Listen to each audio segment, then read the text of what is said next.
ಹರಿಹರ ನಗರದ ಗ್ರಾಮ ದೇವತೆಯಾದಂತಹ ಊರಮ್ಮ. ಈ ಊರಮ್ಮನನ್ನು 66 ಹಳ್ಳಿಯ ಒಡತಿ ಎಂದು ಕರೆಯಲಾಗುತ್ತದೆ. ಇಡೀ ಕರ್ನಾಟಕ ಅಲ್ಲದೆ 66 ಹಳ್ಳಿಯ ಜನರು ಈ ದಿವ್ಯ ಆರಾಧನೆಯನ್ನು ಮಾಡುತ್ತಾರೆ. ಈ ಜಾತ್ರಾ ಮಹೋತ್ಸವವನ್ನು ಪ್ರತಿ 5 ವರ್ಷ ಅಥವಾ 3 ವರ್ಷಕ್ಕೆ ಒಮ್ಮೆ ಆಚರಿಸಲಾಗುತ್ತದೆ. ಒಂದು ನಾಡು ನುಡಿ ಎಂಬಂತ ಗಾದೆ ಮಾತನ್ನು ನಾವು ಕೇಳುತ್ತಾ ಬಂದಿದ್ದೇವೆ. ಬೆಂಗಳೂರಿನ ಕರಗ ನೋಡು, ಹರಿಹರದ ಚರಗ ನೋಡು ಎಂಬುವಂತೆ ಈ ಒಂದು ಹಬ್ಬದ ಚರಗವನ್ನು ಇಡೀ ಹರಿಹರದ ಗಡಿ ಭಾಗದಲ್ಲಿ ಸಿಂಪಡಿಸಲಾಗುತ್ತದೆ. ಈ ಹಬ್ಬವನ್ನು 2 ಭಾಗದಲ್ಲಿ ಆಯೋಜಿಸಲಾಗುತ್ತದೆ. ಒಂದು ಭಾಗದಲ್ಲಿ ಕಸಬಾ ಹಾಗೂ ಇನ್ನೊಂದು ಭಾಗದಲ್ಲಿ ಮಾಜನಹಳ್ಳಿ. ಈ ಹಬ್ಬವನ್ನು ಮುಖ್ಯವಾಗಿ ಹರಿಹರ ಕ್ಷೇತ್ರದ ರೈತ ಬಾಂಧವರು ಆಯೋಜಿಸುತ್ತಾರೆ. 2 ಊರು ಸೇರಿ ಒಂದು ಹಬ್ಬವನ್ನು ಆಚರಿಸುವ ಈ ಒಂದು ವಿಶೇಷ ಕಾರ್ಯಕ್ರಮದಲ್ಲಿ 2 ಹಳ್ಳಿಯ ಜನಗಳು ಪಾಲ್ಗೊಳ್ಳುತ್ತಾರೆ. ಹರಿಹರದ ನಾಮಫಲಕ ಹರಿಹರ ಇಬ್ಬರು ದೇವರು, ತುಂಗಾ ಹಾಗೂ ಭದ್ರಾ 2 ನದಿಗಳು. ಇದೇ ರೀತಿಯಾಗಿ ಈ ಊರಿನ 2 ಗಡಿಗಳನ್ನು ಸೇರಿ ಈ ಹಬ್ಬವನ್ನು ಚೌಕಿ ಮನೆ ಎಂಬ ನಿರ್ದಿಷ್ಟ ಸ್ಥಾನದಲ್ಲಿ ಆಚರಿಸುತ್ತಾರೆ. ಈ ಗ್ರಾಮ ದೇವತೆಯು 66 ಹಳ್ಳಿಗಳಲ್ಲಿ ನಿರಂತರವಾಗಿ ವರ್ಷವಿಡೀ ಓಡಾಡುತ್ತಾಳೆ.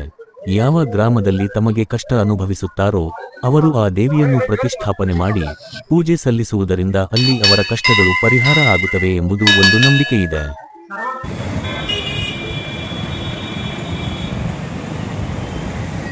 ಓಂ ನಮೋ ವಿಶ್ವಕರ್ಮಣೆ.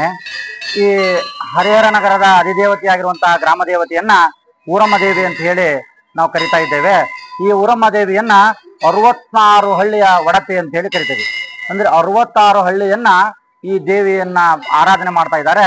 ಈ 66 ಹಳ್ಳಿ ಅಷ್ಟೇ ಅಲ್ಲ, 66 ಹಳ್ಳಿಯನ್ನು ಬಿಟ್ಟು ಈ ರಾಜ್ಯ ಮತ್ತು ಹೊರ ರಾಜ್ಯದಲ್ಲೂ ಸಿಕ್ಕನು ಈ ದೇವಿಗೆ ಭಕ್ತಾದಿಗಳಿದ್ದಾರೆ.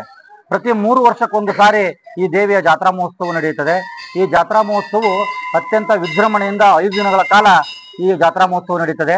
ಇದರದ ಪ್ರಧಾನ ಅರ್ಚಕರಾಗಿ ವೀರಾಚಾರ್ ಮತ್ತು ಜನಾರ್ದನಾಚಾರ್, ನಾಗರಾಜಾಚಾರ್, ಗಜೇಂದ್ರಾಚಾರ್ ಅಂತ ಹೇಳಿ ಇವರೆಲ್ಲರೂ ಈ ದೇವಸ್ಥಾನದ ಅರ್ಚಕರಾಗಿ ಕೆಲಸವನ್ನು ನಿರ್ವಹಿಸ್ತಾ ಇದ್ದಾರೆ. ಈ ಗ್ರಾಮ ದೇವತೆಯ ಅರ್ಚಕರ ಜೊತೆಗೆ ನಾವು ಅವರ ಸಹಾಯಕರಾಗಿ ಅರ್ಚಕ ವೃತ್ತಿಯನ್ನು ಮಾಡ್ತಾ ಇದ್ದೇವೆ. ಈ ದೇವಸ್ಥಾನದಲ್ಲಿ 5 ದಿನಗಳ ಕಾಲ ಜಾತ್ರಾ ಮಹೋತ್ಸವದಲ್ಲಿ ಮೊದಲನೇ ದಿವಸ ಗ್ರಾಮ ದೇವತೆಯನ್ನ ಈ ದೇವಸ್ಥಾನಕ್ಕೆ ಕರೆದುಕೊಂಡು ಬಂದು ಉಡಿ ತುಂಬುವಂತ ಕಾರ್ಯಕ್ರಮ ಬೆಳಗಿನ ಜಾವದಿಂದ ಹಿಡಿದು ಸುಮಾರು ರಾತ್ರಿ 12 ಗಂಟೆಯವರೆಗೆ ಭಕ್ತಾದಿಗಳು, ಬರೀ ಸ್ವಂತ ಗ್ರಾಮದಿಂದ ಅಷ್ಟೇ ಅಲ್ಲ ಹೊರ ರಾಜ್ಯದಿಂದಲೂ ಬಂದಂತ ಭಕ್ತಾದಿಗಳೆಲ್ಲರೂ ಈ ದೇವಿಗೆ ಉಡಿ ತುಂಬುವಂತ ಕಾರ್ಯಕ್ರಮವನ್ನು ಅತ್ಯಂತ ವಿಜೃಂಭಣೆಯಿಂದ ನೆರವೇರಿಸಿಕೊಡ್ತಾ ಇದ್ದಾರೆ.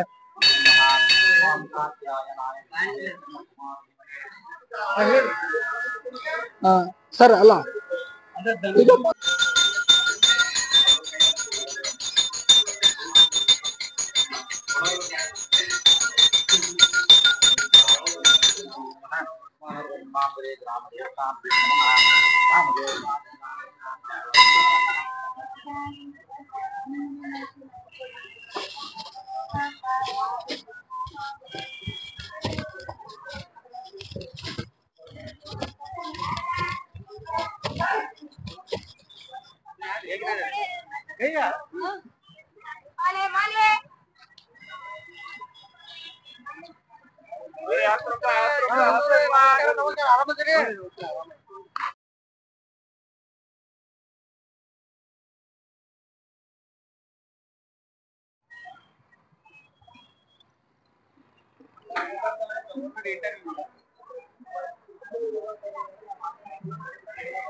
ಈ ಒಂದು ಜಾತ್ರಾ ಉತ್ಸವ ಸಮಿತಿಗೆ ಅಧ್ಯಕ್ಷರಾಗಿ ಮಂಜುನಾಥ್ ಆರ್ನಳ್ಳಿ ಅನ್ನೋರು ಆಯ್ಕೆ ಆಗಿರ್ತಾರೆ. ಅದೇ ರೀತಿಯಲ್ಲಿ ಕಾರ್ಯದರ್ಶಿಯಾಗಿ ಗಿರೀಶ್ ಅನ್ನೋರು ಆಯ್ಕೆ ಆಗಿರ್ತಾರೆ. ಸಹ ಕಾರ್ಯದರ್ಶಿಯಾಗಿ ಸಿದ್ದಪ್ಪನವರು ಆಯ್ಕೆ ಆಗಿರ್ತಾರೆ. ಖಜಾಂಚಿಯಾಗಿ ಕೆಂಚಪ್ಪನವರು ಆಯ್ಕೆ ಆಗಿರ್ತಾರೆ. ಈ ಒಂದು ಶಾನ್ಭೋಗ್ರಾಗಿ ವೆಂಕಟೇಶ್ ಅವರು ಮತ್ತೆ ಹರಿ ಅಂತಂದೇಳಿ ಅವರು ಶಾನ್ಭೋಗ್ರಾಜ್ ಕಡೆಯಿಂದ ನಿಂಗರಾಜ್ ಗೌಡ್ರು, ಮಾಜನಹಳ್ಳಿ ಕಡೆಯಿಂದ ಚನ್ನಬಸಪ್ಪ ಗೌಡ್ರು ಅಂತಂದೇಳಿ ಅವರು ಪ್ರತಿ ಸಲನ ಗೌಡಕ್ಕೆ ಅವ್ರದೇ ನಡೆಯುತ್ತೆ. ಆನಂತರದಲ್ಲಿ ಬಣಕಾರರಾಗಿ ಈ ಕಡೆ ಕಸಬಾದ ಕಡೆಯಿಂದ ಸಿದ್ದಪ್ಪನವರು ಆಮೇಲೆ ಮಾಜನಹಳ್ಳಿ ಕಡೆಯಿಂದ ರಾಮಪ್ಪನವರು. ಈ ತರ ನಾವೊಂದು ಈ ಜಾತ್ರಾ ಸಮಿತಿಗೆ ಒಂದು ಪದಾಧಿಕಾರಿಗಳನ್ನ ನೇಮಕ ಮಾಡ್ಕೊಂಡು ಹಬ್ಬವನ್ನ ಅತಿ ವಿಜೃಂಭಣೆಯಿಂದ ಆಚರಣೆ ಮಾಡ್ತಾ ಇದ್ದೀವಿ.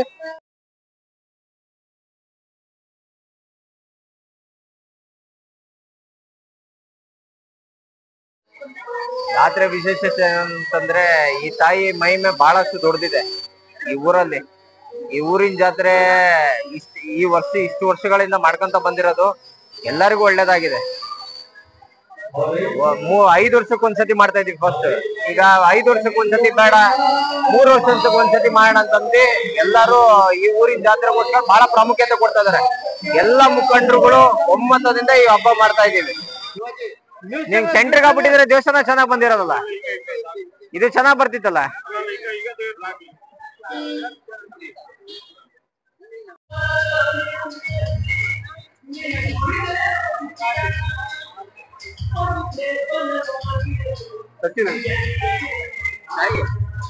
ಆಟೋ करता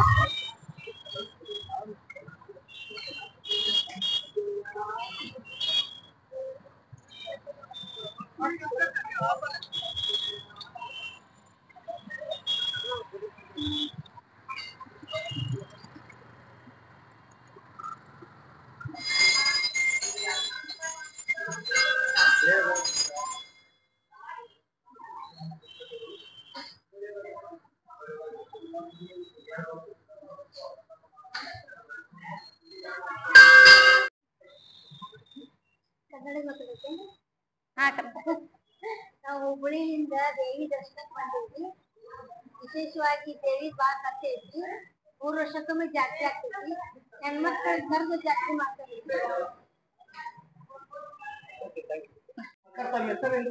ನಂದಾ ಪೂಜಾರಿ ಅಂತಾರಿ. ವಿಶೇಷ ಹಬ್ಬ ಈ ಹಬ್ಬ ಅಂತೂ 3 ವರ್ಷಕ್ಕೊಮ್ಮೆ ಬರ್ತೈತಿ ಸರ. ಈ ಹಬ್ಬ ಸಲುವಾಗಿ ನಾವೇ ಹುಬ್ಳಿಲಿಂದ ಬಂದಿದೀವಿ. ಈಗ ಅಂತ ಬಹಳ ಚಂದ ಆಗ್ತೈತಿ ಇದು. ಅದಕ್ಕೆ ಅಂತ ನಾವ್ ಇಲ್ಲಿ ರೂಮ್ ಹಿಡಿದು ತಾಯಿ ಜಾತ್ರೆಗೆ ಅಂತ ಬಂದಿದ್ವಿ.